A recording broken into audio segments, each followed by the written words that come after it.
bitterly cold night in Chicago. Liam Carter, heir to Carter and Finch Hotels, is stranded, alone, and invisible in a city that once knew his name. No wallet. No phone. No car.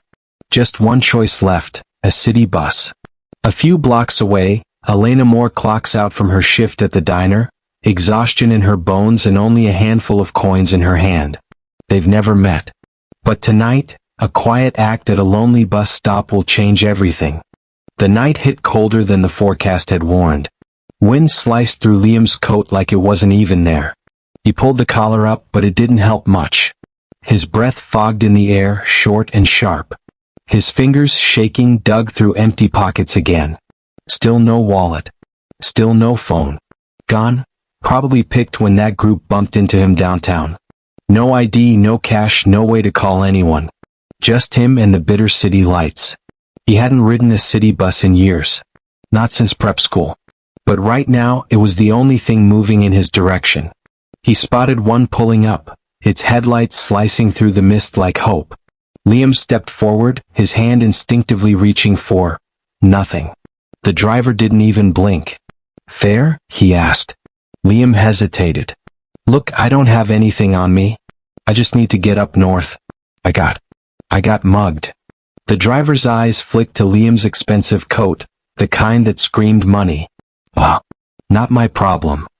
The doors stayed open, but the silence behind them felt like a wall. Liam opened his mouth, about to say something else, something desperate.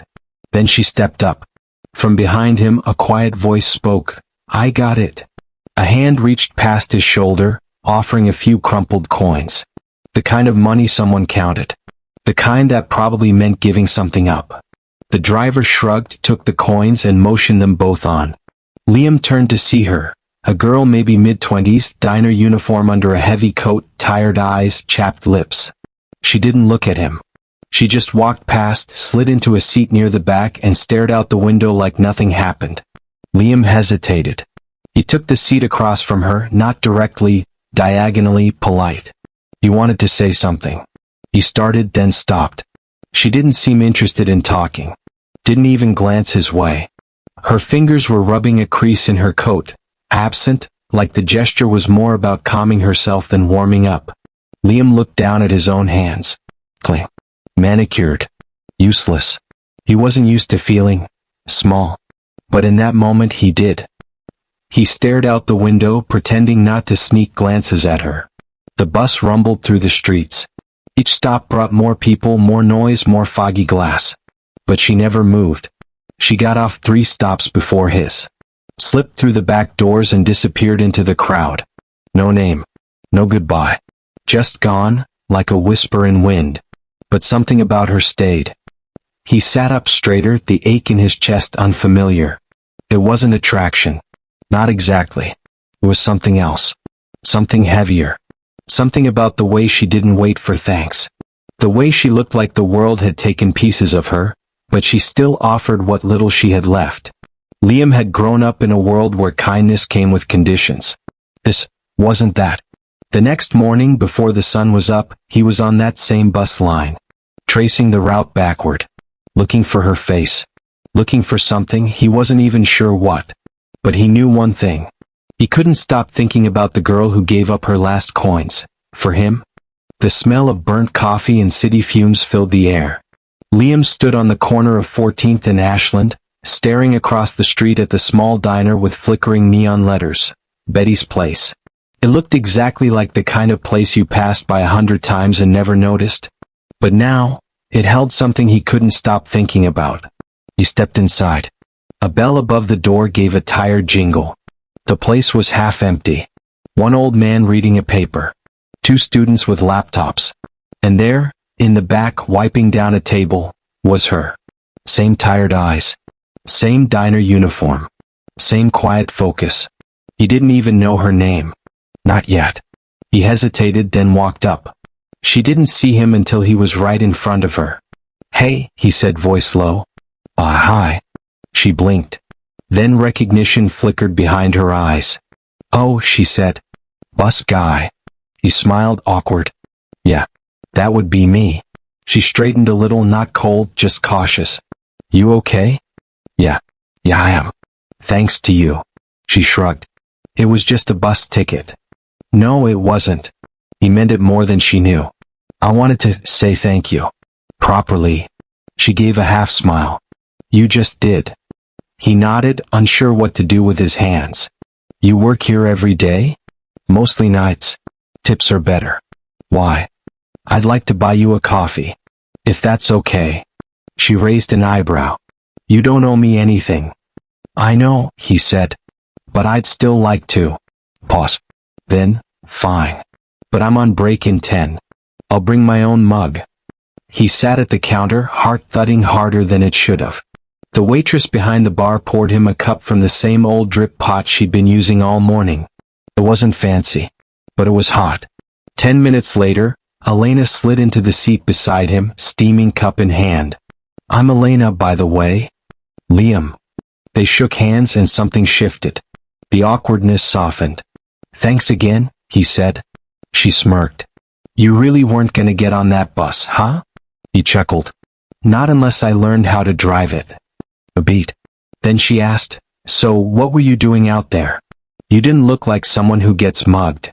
He hesitated, the first lie already forming in his throat. But not yet. Not today. Just bad timing. Was heading somewhere I didn't really want to go anyway. She took a sip of her coffee, not pressing. And you? She exhaled slowly. I get off the 10 p.m. shift, take the 10:40 bus, get home at midnight. Rinse and repeat. That sounds exhausting. It is. Another sip. But it's for a reason. I'm saving up to open a bakery.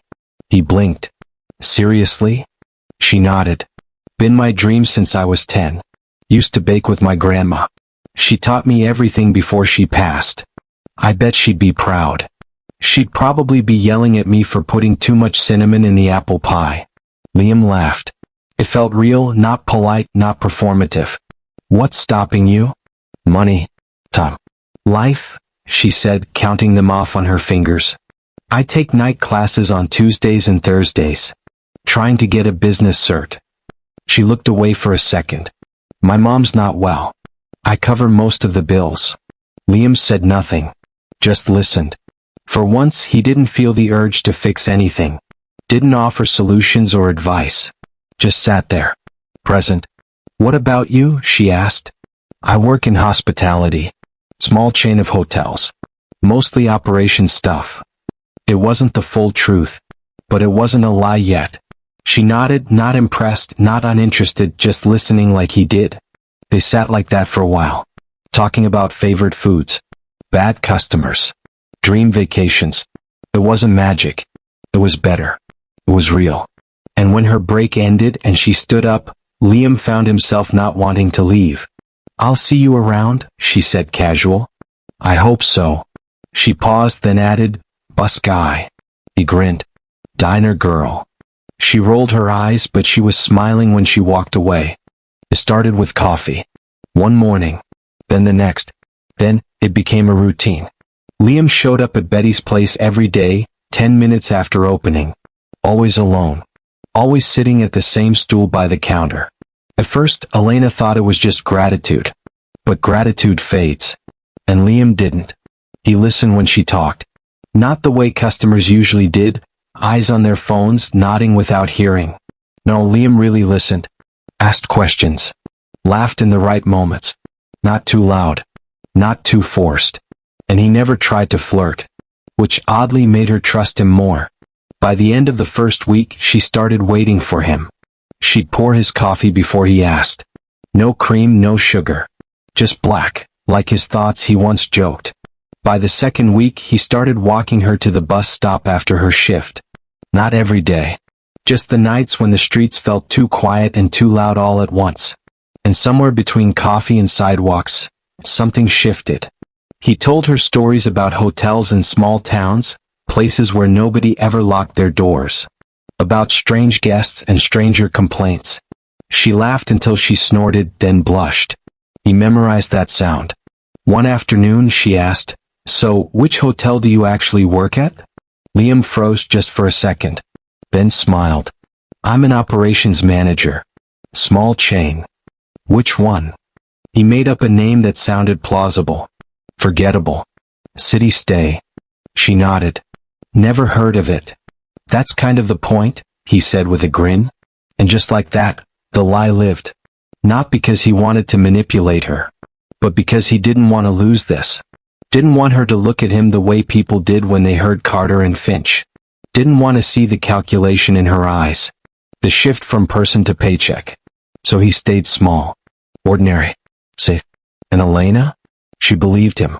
Not because she was naive, but because he made it easy. Because when he talked about hotel guests, his eyes lit up. Because when he said he liked working behind the scenes, it made sense. Because he acted like someone who'd never had the spotlight. One night, they ended up sharing fries on the diner steps after closing. Ever think about leaving the city? She asked. He shrugged. Sometimes. You. All the time. She looked out at the blinking streetlights. But I won't. Not until my mom's stable. Not until the bakery's real. There was something in her voice, not sadness. Just anchored hope. Liam nodded slowly. He didn't say it, but he would have given her that bakery if she'd asked. But she never would. That was the thing about Elena. She didn't expect anything. Didn't ask for help. Didn't chase people down. She just gave. Quietly. Without asking anything in return. And that's exactly what made Liam want to give her everything. He found himself staying longer each time. Sometimes they didn't talk. Just sat. Her reading a worn paperback. Him pretending to scroll his phone, secretly watching her smile at the pages. It was peaceful. But it wasn't shallow. He could feel it, something growing under the surface. One Thursday evening after her shift, she surprised him. Want to come with me? 2. You'll see. They hopped a bus. Got off 20 minutes later at a small park. Mostly empty. Except for a wooden bench under a streetlight. This is my place, she said. I come here when I need to think. Liam sat beside her. The air smelled like cut grass and distant rain. I used to come here with my grandma, she added. Before the world got complicated. They sat in silence for a long time. Then Elena turned to him. I don't let people in. Not really. He looked at her, her guarded shoulders, her calm voice. Why now? I don't know, she whispered. Maybe because you don't ask for anything. That's when he felt it, the guilt. Because he was asking for something. Even if he never said it out loud. He was asking her to believe in someone he wasn't. And yet, he didn't stop. Couldn't. Because for the first time in years, Liam Carter wasn't a name in a headline. He was just a guy sharing coffee with a girl on a bench. And he wasn't ready to lose that. Time didn't speed up. It just got quieter. More comfortable. They didn't plan it. They never said, let's be something. But slowly the lines blurred. Coffee turned into long walks. Walks turned into nights sitting on curbs, eating tacos from food trucks. She introduced him to her favorite corner of the city, a bookstore with a crooked floor and a sleepy cat in the window. He showed her a rooftop above an old parking garage, where the lights of the city looked like stars that never quite landed. And in between all that, something unspoken grew. One Sunday she led him to a park bench under an elm tree. This is where I read, she said. Every Sunday. Rain or shine. The bench was worn, initials carved into the wood. He sat beside her. Didn't ask questions. Just watched her pull out a paperback and fold one leg underneath her. They sat in silence for nearly an hour. Not awkward. Just still. Another night, they stumbled upon a movie screening in the park. An old rom-com playing on a makeshift screen, couples lying on blankets, kids chasing shadows. He brought popcorn. She brought sarcasm. $10 as they kiss in the rain. You're on. They both lost. It was snow, not rain. She laughed so hard she cried. That night, he realized he hadn't felt this light in years. They fought too. Over little things. Like which pizza topping was objectively superior. She hated pineapple. He defended it with honor. Or whether Home Alone 2 was better than the first. She was wrong, obviously. But it was the kind of fighting that felt safe. Playful. Like home. He started to notice the details. The way she always tucked her hair behind her ear when she was thinking. The The way she hummed under her breath when wiping down tables. The tiny scar on her wrist she never mentioned. One night she asked, "What scares you the most?" He didn't answer right away. Then finally, waking up one day and realizing I became everything I swore I'd never be. She looked at him, not curious, not judging. Just there. "What about you?" he asked. She hesitated. Then said, "Losing someone before I get to make it up to them." He didn't ask who. She didn't explain. It was enough. They dreamed out loud. Late-night bakery names. A dog they might one day adopt. A hotel by the ocean, small and warm and full of lemon pie. It wasn't a promise. Just pieces of something real floating in the space between them. And in those moments, under streetlights and bus shelters and diner booths, the world didn't feel so wide. It shrank. Became small enough to fit in a coffee cup. Or on a worn park bench. Or in the space between her shoulder and his when they walked side by side. It didn't need a name. Just was. For a little while that was enough. It was a Tuesday morning. Rain tapped gently on the diner's windows. The kind of rain that made the whole city feel like it had pressed pause. Inside, Betty's place buzzed with its usual rhythm. Coffee brewing, silverware clinking, conversations half heard and half lived. Liam was already at his stool. Black coffee in hand, half a smile on his face, watching Elena refill a sugar dispenser behind the counter. She looked tired, but in a warm way. The kind of tired you earn from something good. They hadn't talked about what they were. They didn't need to. Whatever this was, it felt real. It felt enough. And then, everything shattered in 10 seconds. The small TV in the corner, usually muted and ignored, suddenly flared to life. The volume was up. Someone must have forgotten to turn it down. A newscaster's voice cut through the morning noise. "Breaking now, Liam Carter, heir to Carter and Finch Hotels, is expected to take over the billion-dollar hospitality empire following his father's early retirement." Elena dropped the sugar jar. Glass shattered across the floor. The entire diner turned. But she didn't move. Just stared at the screen. The TV showed a stock image of Liam in a tailored suit, standing beside his father at some gala. The headline ran across the bottom in bold letters. Carter and Finch transition underway. Liam didn't breathe. Didn't move. He could feel every eye in the diner on him. But all he saw was her. Frozen. Jaw clenched. Hands gripping the edge of the counter like it was the only thing holding her up. "Elena," he started. She didn't look at him. Didn't say a word. Just walked into the back room. And didn't come out again. That night he didn't text. Didn't call. He knew she wouldn't answer. So he waited. Outside the diner. In the rain. Cold seeping through his coat like punishment. When she finally emerged after close, she didn't look surprised. Just tired.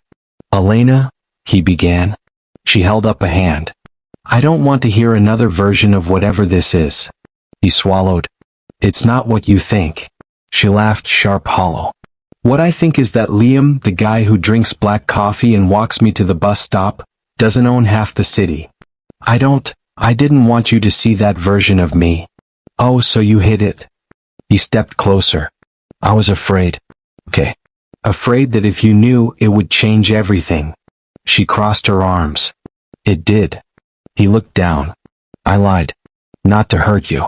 I just didn't want to lose what we had." "But it wasn't real, was it?" she asked, voice low. "I didn't lie about us. You lied about you." That hung in the air, heavier than the rain. "I don't know who you are anymore." Those words, they didn't yell. They didn't stab. They just sank. Slow and deep. She didn't wait for him to respond. She walked away. And this time he didn't follow. The office smelled like money and old ambition. Liam stood at the window 23 floors above a city that once felt like his. Now it just looked distant. Cold. He hadn't slept. Not really. There were papers on his desk. Contracts, projections, board memos. All of it noise. He stared down at his name printed in bold on a proposal. Liam Carter, Executive Vice President, Carter and Finch Hotels. He used to think that meant something. Now it felt like someone else's skin. A knock on the door. It was his father. "You've been dodging calls." "I've been thinking." "Don't do that." It makes investors nervous. Liam didn't laugh, didn't move. He simply said, I'm done. His father blinked. Done with what? With this. With pretending I want this. You are this. No, Liam said, calm but steady. I'm not. You're throwing away your future. I'm trading it. For what? A waitress with a bakery dream? Liam turned. I'm trading it for mine. The silence in the room said more than shouting ever could. His father finally sighed. You walk away now, you don't come back. I know. You'll regret this. Liam looked him dead in the eye. Maybe. But at least it'll be my regret. That afternoon, headlines exploded across every major outlet. Liam Carter steps down from Carter and Finch. Empire heir walks away from billion-dollar future. Bored in shock after Carter resignation. Photos of Liam leaving the skyscraper with a duffel bag. No entourage. No press statement. Just him. And a decision. Elena didn't mean to see it. She was flipping channels in her living room, balancing a bowl of soup on her knees. Then, there he was. On the screen. Looking small but clear-eyed. The caption below read, Heir no more. Liam Carter leaves legacy behind. She sat still for a long time. The soup grew cold. Her chest felt tight, not from sadness but from confusion. Was it guilt? Oh, both? She remembered his words. I was afraid of losing something real. Back then it sounded like a line. Now it sounded like a man trying not to drown. She turned off the TV. But the image stayed. Not the suit. Not the building. Just him. Standing alone. And walking away. The wind smelled like salt and second chances. Liam stepped out of his rental car and looked around the quiet stretch of Seaside Bay. The ocean was 100 yards away, just beyond a row of weathered palms. Behind him stood a small, unfinished building, concrete bones, wood scaffolding, and dreams still in dust. It wasn't much yet, but it would be. He checked his watch, then looked up as a familiar figure approached across the gravel. Elena. Hands in her coat pockets. Hair tied back. Cautious steps. She stopped a few feet away. I still don't understand how you found me. I asked someone at Betty's, he said. The guy who always orders pancakes with extra syrup. She shook her head. Of course. So, she said, arms crossed. What is this? Liam gestured toward the shell of the building. A hotel. Small. Local. Quiet. I'm building it from scratch. She looked at it skeptical. And? I want your bakery inside. She blinked. Wait. What? He stepped closer. Elena, I don't want to build something without meaning anymore. He pointed at the space where the lobby would be. Right there. That wall? Lemon pie and coffee. She looked at him like he'd lost his mind. You want me to? Open your bakery. Your way. In a space we create together. She hesitated. Her eyes searched his face. Why me? Because you were real, he said softly. When no one else was. A long pause. She looked down at the gravel. Kicked at a pebble. Then said, only if I get to do it my way. His smile cracked open like sunlight through fog. Of course. They started small. Drawings on napkins. Pinterest boards filled with reclaimed wood and vintage tiles. Arguments over paint colors. Laughing fits over pie names. Asterisk lemon love is not a serious name, Liam. It's whimsical. It's ridiculous. Exactly. She designed every part of the kitchen. He obsessed over the lobby chairs. They met vendors, chose fabrics, smelled soaps. He learned the difference between a crust that flaked and one that crumbled. She learned how to read architectural plans, kind of, and every day the place grew. Not just with nails and beams, but with intention, with care, with hope. They sat on milk crates inside the unfinished lobby, sipping terrible gas station coffee and reviewing quotes. She made jokes. He listened. She snapped photos of every milestone. He built a playlist for paint days. They talked about soft openings, launch parties, cinnamon rolls. But what they really talked about was the future. One that didn't require pretending. One that wasn't built on lies. And when the contractor asked what to call the front sign, Elena said, "Something honest." Liam looked at her. And for the first time since that rainy diner morning, she smiled without guarding it. The wind smelled like salt and second chances. Liam stepped out of his rental car and looked around the quiet stretch of Seaside Bay. The ocean was 100 yards away, just beyond a row of weathered palms. Behind him stood a small, unfinished building, concrete bones, wood scaffolding, and dreams still in dust. It wasn't much yet, but it would be. He checked his watch, then looked up as a familiar figure approached across the gravel. Elena, hands in her coat pockets, hair tied back, cautious steps. She stopped a few feet away. "I still don't understand how you found me." "I asked someone at Betty's," he said. "The guy who always orders pancakes with extra syrup." She shook her head. "Of course." "So," she said, arms crossed. "What is this?" Liam gestured toward the shell of the building. "A hotel. Small. Local. Quiet. I'm building it from scratch." She looked at it, skeptical. "And? I want your bakery inside." She blinked. "Wait. What?" He stepped closer. "Elena, I don't want to build something without meaning anymore." He pointed at the space where the lobby would be. "Right there. That wall? Lemon pie and coffee." She looked at him like he'd lost his mind. "You want me to open your bakery? Your way. In a space we create together." She hesitated. Her eyes searched his face. "Why me?" "Because you were real," he said softly, "when no one else was." A long pause. She looked down at the gravel, kicked at a pebble, then said, "Only if I get to do it my way." His smile cracked open like sunlight through fog. "Of course." They started small. Drawings on napkins. Pinterest boards filled with reclaimed wood and vintage tiles. Arguments over paint colors. Laughing fits over pie names. Asterisk lemon love is not a serious name, Liam. It's whimsical. It's ridiculous. Exactly. She designed every part of the kitchen. He obsessed over the lobby chairs. They met vendors, chose fabrics, smelled soaps. He learned the difference between a crust that flaked and one that crumbled. She learned how to read architectural plans, kind of, and every day the place grew. Not just with nails and beams, but with intention, with care, with hope.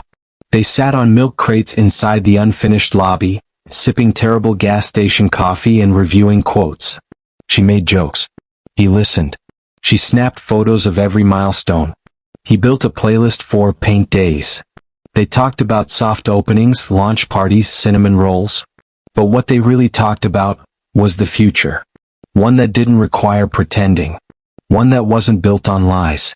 And when the contractor asked what to call the front sign, Elena said, "Something honest." Liam looked at her. And for the first time since that rainy diner morning, she smiled without guarding it.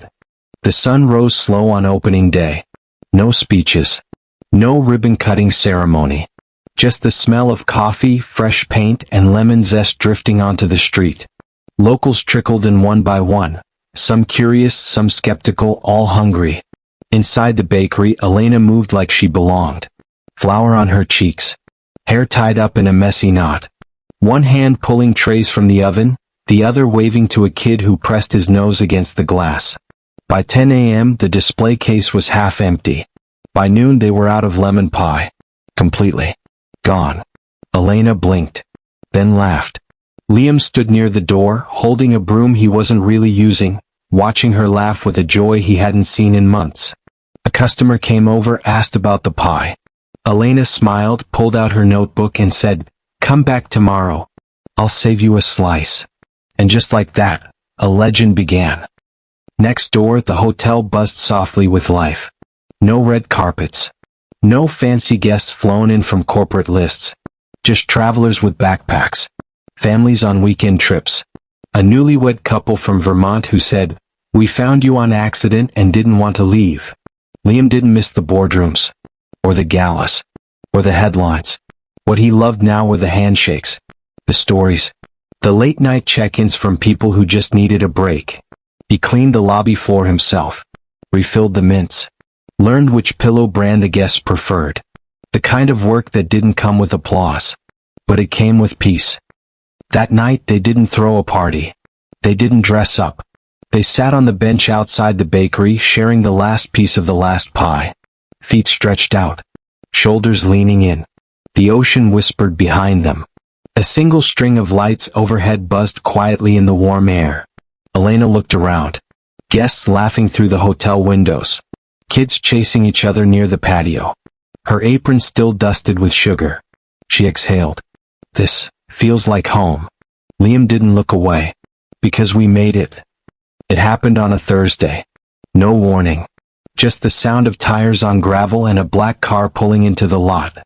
Liam glanced up from the front desk and froze. His parents stepped out. No assistant. No driver. Just them. He hadn't seen them since the day he walked away. They looked different now. Less polished. Less distant.